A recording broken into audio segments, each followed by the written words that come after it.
Alors moi c'était un petit peu inespéré le foot dans le sens où je suis issu d'une famille de musiciens. Donc je faisais de la musique à l'époque et je faisais du foot pour le loisir. Je jouais un petit peu dans ma rue avec avec mes amis, mes copains de l'époque. Et bon, moi c'était juste un loisir. Hein. J'avais pas de grandes ambitions à l'époque. C'était un petit club, c'était pas énorme. Et puis au fur et à mesure, j'y ai pris goût. Une année, il n'y avait plus de gardiens dans l'équipe dans lesquelles j'évoluais à l'US Sevran. Et j'ai fait un match pour dépanner parce que on va dire dans le quartier, j'aimais bien jouer dans les buts. Et donc j'ai fait un match, ça s'est plutôt bien passé. Et le coach à l'époque m'a demandé si je voulais pas rester dans les cages pour faire la saison dans les cages. Alors j'ai réfléchi un petit peu et puis j'ai accepté au final. Donc j'ai fait l'année dans les cages et bizarrement cette même année, j'ai fait les détections pour l'INF Clairefontaine. Et au final on reçoit la lettre et j'étais accepté à l'INF Clairefontaine.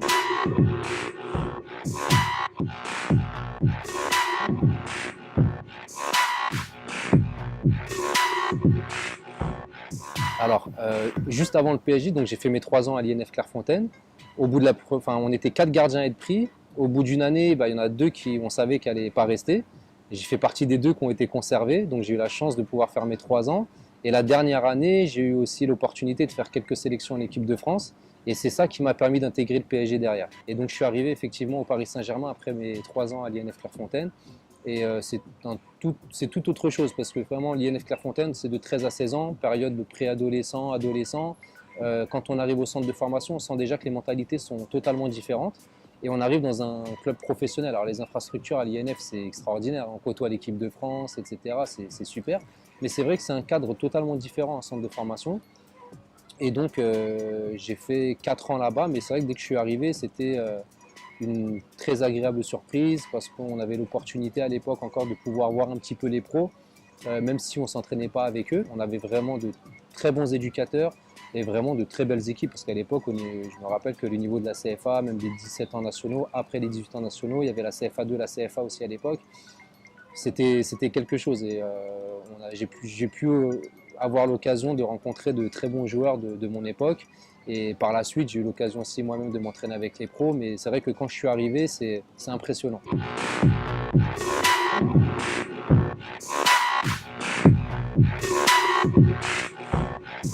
Mais quand je parle avec tous ceux qui sont entraînés avec lui, je crois qu'on a tous été marqués au même fer rouge en fait. C'est quelque chose d'extraordinaire. Moi, j'ai eu la chance vraiment de pouvoir commencer avec les pros vers 16 ans et demi, 17 ans, lorsque c'était encore Luis Fernandez qui était l'entraîneur. Il me prenait dans le groupe alors qu'il y avait encore d'autres gardiens qui étaient avec la CFA, etc. Moi, j'étais encore assez jeune. Après, Rony est arrivé.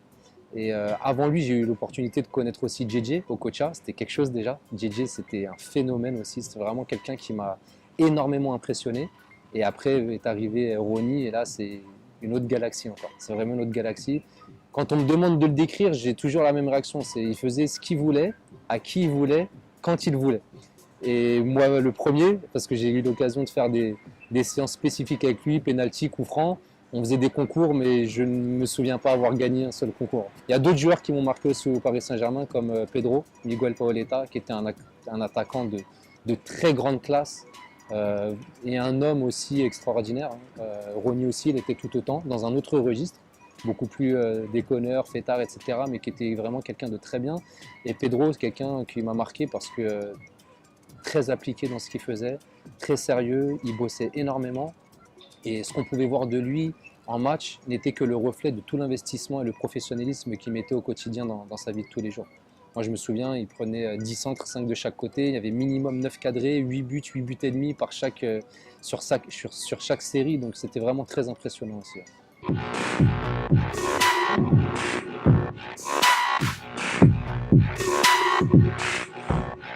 Bah, vous savez, quand on a 16 ans et demi, 17 ans, qu'on arrive à s'entraîner avec les pros au Paris Saint-Germain, c'est quelque chose de très, très impressionnant. On ne se rend pas compte comme ça, mais pour un jeune homme, c'est côtoyer des stars comme ça, et un niveau et une Ligue 1 comme le Paris Saint-Germain, c'est vraiment très impressionnant. Moi, je me souviens qu'il y a deux événements qui m'ont profondément marqué, où j'avais une pression et le cœur, j'avais l'impression qu'il allait sortir de ma poitrine. C'était ma première sélection en équipe de France avec la première Marseillaise. Ça, c'est vraiment un événement qui marque pendant des années. Encore aujourd'hui, quand j'en parle, je ressens encore cette émotion.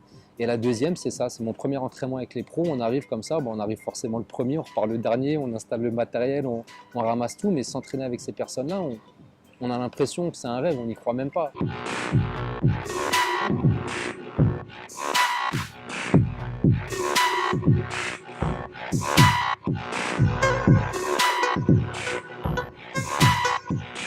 Alors c'est que ma dernière année, donc ma quatrième année au PSG, j'avais pour entraîneur en CFA Laurent Fournier et l'entraîneur de l'équipe principale était Vaïd Ali Lodzik à l'époque.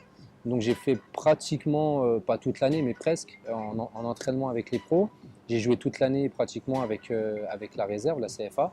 Il y avait aussi Mohamed Benamou qui était à l'époque le troisième gardien qui jouait quand même pas mal de matchs, mais j'ai pu en faire beaucoup cette année-là. Donc j'ai fait effectivement une bonne saison, des bons entraînements et en fin d'année, Vaïd nous avait dit qu'il était censé faire signer Mohamed Benamou et le prêter dans un autre club pour qu'il puisse aussi lui avoir du temps de jeu dans un club soit de Ligue 2 ou un autre club où il aurait pu évoluer à un très bon niveau et prendre du temps de jeu.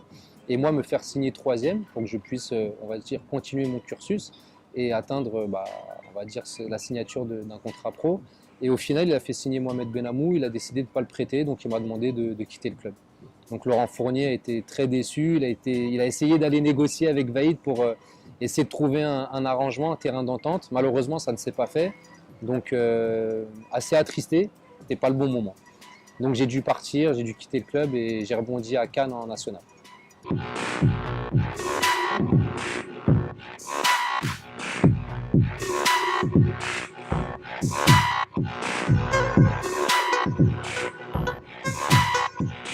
Moi, depuis tout petit, j'aimais beaucoup les arts martiaux en fait. Mais j'avais jamais eu l'occasion d'en pratiquer parce que ma mère ne voulait pas. Et puis après, j'étais dans le foot, donc c'était pas compatible. Et j'ai un de mes voisins qui m'a dit, ah, quelqu'un là-bas, il donne des cours gratuitement, etc. Donc j'y suis allé. Et c'est quelqu'un que j'ai rencontré, qui m'a permis d'accéder à ces cours-là. Et de fil en aiguille, j'ai appris à faire sa connaissance, il a fait ma connaissance. On a eu beaucoup d'accroches, on partageait beaucoup de valeurs communes. Et à l'époque, lui-même était victime d'une injustice, il avait été victime de racisme, de discrimination au sein de son entreprise. Et il a monté une association alors qui fait le soutien à la promotion des droits de l'homme et qui vient en aide à toutes ces personnes victimes de violences psychologiques, et notamment le harcèlement moral qui est très fréquent dans les entreprises.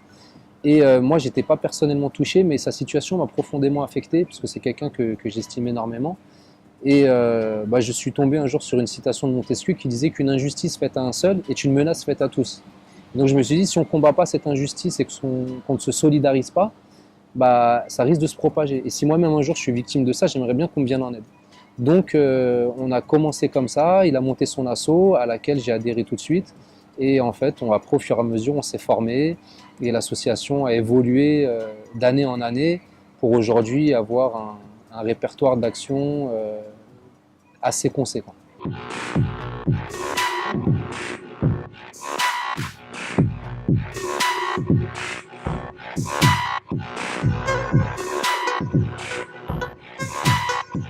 Alors ça, c'est la première association à laquelle j'ai appartenu, c'est l'Union de la Sagesse Populaire.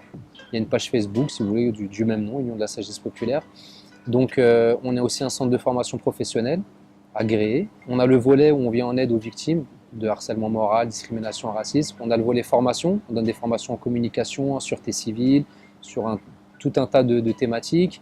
On a un volet, on va dire, politico-judiciaire où on fait aussi beaucoup d'interviews auprès des institutions, des acteurs associatifs, des sportifs, pour recenser leurs sentiments sur les violences psychologiques dans la vie de tous les jours et savoir quelles seraient leurs préconisations pour lutter efficacement contre. Et donc le slogan de l'association est « La violence recule là où la solidarité avance ». Et donc à travers ce slogan et cette association, on recherche toutes les personnes qui sont animées des mêmes valeurs que nous et qui souhaitent se solidariser pour faire reculer tous les types de violences, qu'elles soient physiques ou psychologiques au quotidien. Donc moi j'ai créé les ouvriers du vivre ensemble. Et le but, c'est de pouvoir mettre en place des actions qui vont renforcer ce vivre ensemble. Parce que c'est quelque chose, on entend beaucoup le vivre ensemble, mais ça se construit. L'entreconnaissance, les relations intergénérationnelles, interculturelles, c'est quelque chose qui se construit. Et il faut pouvoir vivre ensemble dans le respect de la différence. Et donc c'est pour ça qu'on a mis un certain nombre d'activités en place. Et alors il y a le collectif Solidarité Habitat que on peut voir là, c'est juste notre ambition que chaque habitation soit une satisfaction. En fait, ce collectif est né parce qu'avec l'association Union de la Sagesse Populaire, on a créé un collectif qui s'appelle le collectif Libre et Égaux en droit, qui est tiré de l'article 1er de la Déclaration des droits de l'homme et du citoyen. Et avec ce collectif, on a mené une grosse bataille contre l'insalubrité dans les appartements. Encore sur la ville de Sevran, parce qu'il y a fort à faire.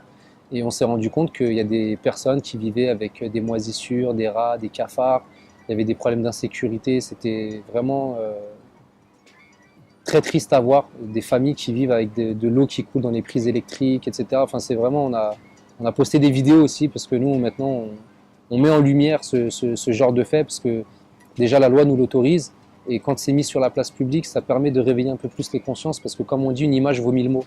Et aujourd'hui, on intervient sur la Seine-Saint-Denis pour aider les personnes qui sont victimes de problématiques liées à leur logement. Donc on a créé un mouvement de rassemblement citoyen, politique, qui s'appelle les bâtisseurs d'égalité.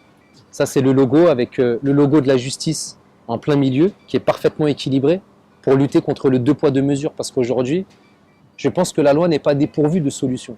C'est juste son application parfois qui fait défaut. Et les gens se plaignent souvent du deux poids deux mesures. Et aujourd'hui, à travers les bâtisseurs d'égalité, on souhaite lutter contre le deux poids deux mesures et faire en sorte que la loi puisse s'appliquer de manière égalitaire pour tout le monde.